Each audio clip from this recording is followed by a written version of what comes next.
Lisa Walker here, your hormone and slow age expert. So let's talk about physical stress. So what do I mean when I say physical stress?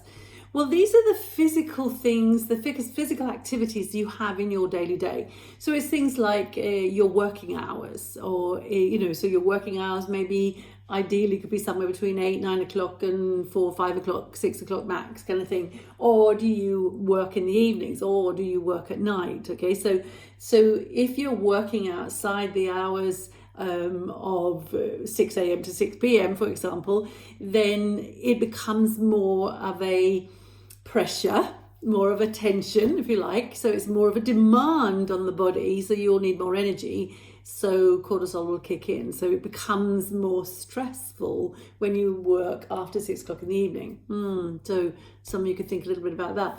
But it could also be the amount of exercise you're doing. So exercise is very, very important. There's no doubt about it. But those of you that have listened to me before know that I'm a firm lover of high intensity, sort of short duration type of training rather than the long endurance type of training. Because there is no doubt that the longer that you are training, exercising, the more cortisol you will produce. So you're going to get some of those, or risk getting some of the negative things which are put together with cortisol, connected with cortisol. Yeah.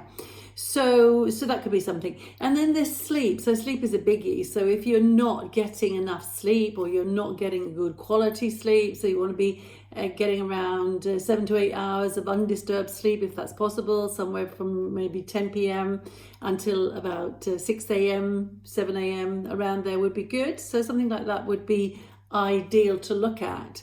And if you're not getting the hours of sleep, or the sleep is disturbed, then there's going to be a tension, there's going to be a pressure, there's going to be more stress on the body, and you're going to be producing more cortisol and things like that.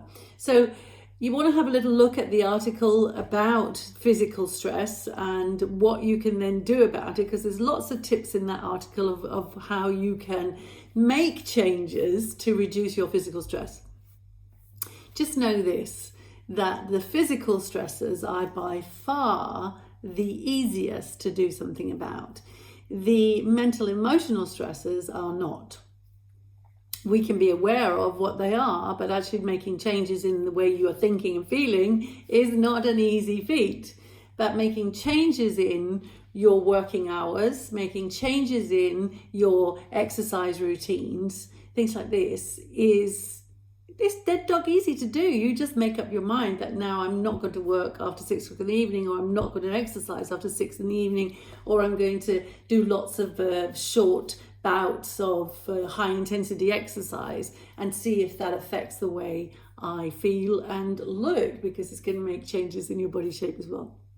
Anyway, have a little read of the articles. Hope you enjoy. Happy hormones, happy life.